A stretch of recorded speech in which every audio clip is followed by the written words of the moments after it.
Hello, my name is Matthew, and I read The House of the Seven Gables by Nathaniel Hawthorne. And I always love it when an author begins a book with a preface explaining the book that you're about to read. It always gives me a sense that the author knows that they wrote something very strange. And this is a haunting, supernatural, gothic, deeply strange, unconventional novel. It has a fantastic beginning where we get the history of this house, which the whole novel is set in. And it's a house that was built on top of a murdered man's grave. And it was built by the murdered man's son. And it was built for the murderer. So it's a haunted house. And it has this dark, lurid past that feels eerie and mythological, supernatural.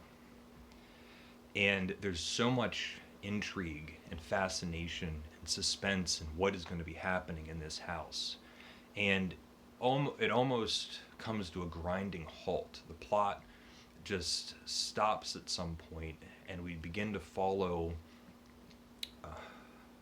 one of the descendants of the murderer, the man that built the house. And it's this old woman who decides to open up a little shop in the house.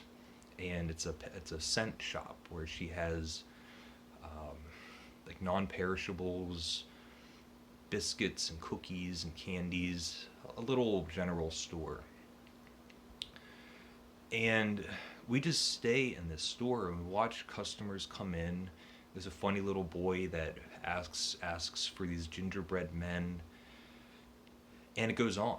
We just have customers coming in and shopping in the store.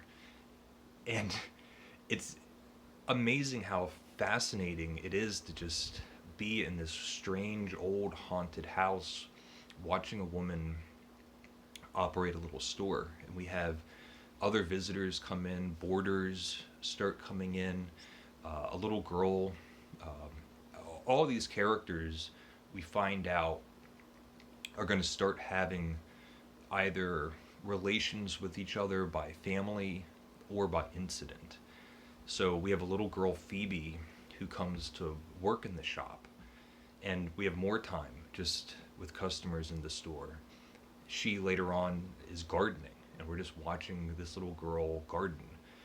We have another boarder, his name's Clifford, who is now living in the house, and we're just watching him nap. He's sleeping after breakfast. Other people are showing up. There's now a man living in the attic, and all of these people are having conversations in the house. They're in a library, just picking books off the shelves, reading books, deciding which books to read to one another, and everything feels so everyday, dull, mundane, highly detailed. Even the description of the house, we know what kind of wood was made for the beams. And it seems like an extremely boring story to tell. We're just watching these people mull around a house and have conversations. But there's an atmosphere building. There's tension and pressure building up because there's deep, hidden, dark stories in the shadows. We don't really know how everybody is connected. There's a man that shows up that seems menacing, and he knows the past of the people that are in this house. And they have these tense, uncomfortable conversations. And it's just at a standstill. I thought the beginning was so interesting and so fascinating, and it was this premise that I was so on board for, this haunted house that has a dark past. And it comes to a stop, and we're just watching these people mull around. And as interesting as that is, I was thinking this book has to have a good ending. If it doesn't wrap up it's just a failed experiment. And we get payoffs. We get to see how all of these characters are connected, what their relationships are, what was happening in their past that made them who they are today, why a man would just go back to sleep after breakfast, why a little girl wants to spend time with an old woman in a shop in the garden. And that idea that your past and present are connected, and all of these mundane, everyday tasks make you who you are. It had a very satisfying conclusion. The way that the mystery is wrapped up. And this book is full of mystery and madness and murder. And everything is just at the brink, hidden in these dark places.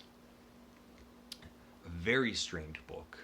Creepy. It's a creepy house, creepy characters. The house itself, I'm sure this is a common observation, but the house itself is the main character, but it's also the entire atmosphere of the book. The house is a world. I don't think we leave the house at any point. Almost the entire book is set in a few rooms with people walking around, doing little things, and interacting with each other. And it feels larger than life. It is a legendary story, full of myth and madness and dark, haunting images and ideas.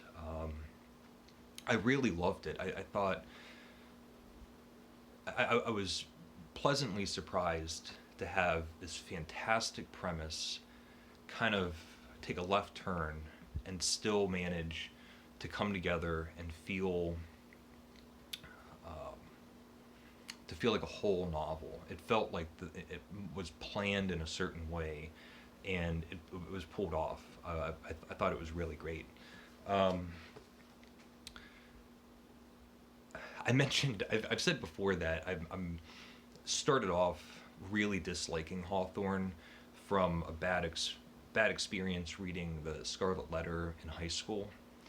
And for as much as I love this book, and now I want to go back and read The Scarlet Letter, and I'm very interested to read other short stories by Hawthorne. Even this book, The House of the Seven Gables, I feel like it's so strange and unconventional, and on a superficial reading can feel very boring. Not much happens for a lot of the book. If I was a 15-year-old reading this in a high school class, I would probably want to throw it out the window. But reading it for pleasure, at my own pace, not understanding everything, thinking about it, and living with this book for a little while, it's grown on me. And I'm really impressed with this atmosphere, this haunting gothic feeling that this book evokes. So I loved it. I thought it was a great book. And I'll end it there. I just really enjoyed it. It was a great reading.